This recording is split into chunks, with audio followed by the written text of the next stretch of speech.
ច្រើនយ៉ាងនេះនេះពីគីឡូហើយមីអូន2គីឡូនេះអាចេះមើលម៉ែពីអ្នកណៃកូននេះចេះតែងយើងបកមើលសងចេះនេះគេយកទៅដាក់មុខកាទេចេះគេបាញ់ទឹកមៀទេអូយតាម TikTok តាម Facebook ណាសវោ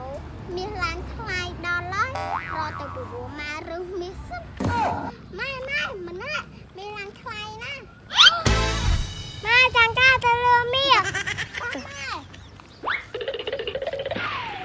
ម៉ែបែររត់នៅនេះហើយមិនអាចទៅបែររត់ខាងណោម៉ែបែររត់ខាងណោមីអើយសៀងឃើញមាសអត់ឃើញទេម៉ែកុំអញទៅលោកតិចមើលមាសឃើញអត់អាចស៊ីបាយទេកូនរកបាំងនេះម៉ែ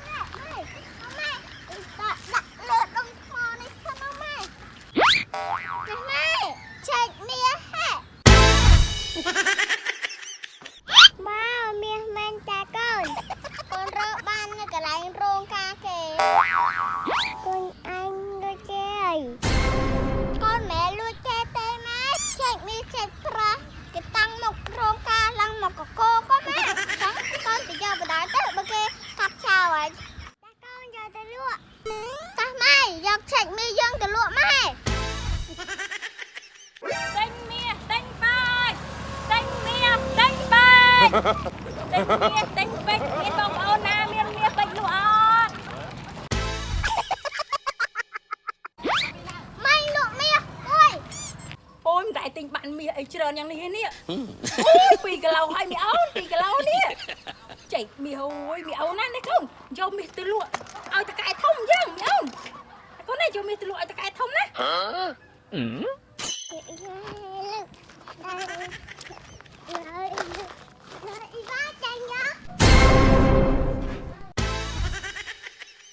អចេះមកអីពីអ្នកណៃកូននេះចេះទៅយកមកលក់ដែរចឹងសោះចេះនេះគេយកទៅដាក់មុខកាទេមិនយកមកលក់ឲ្យយើងព្រីចឹងទេ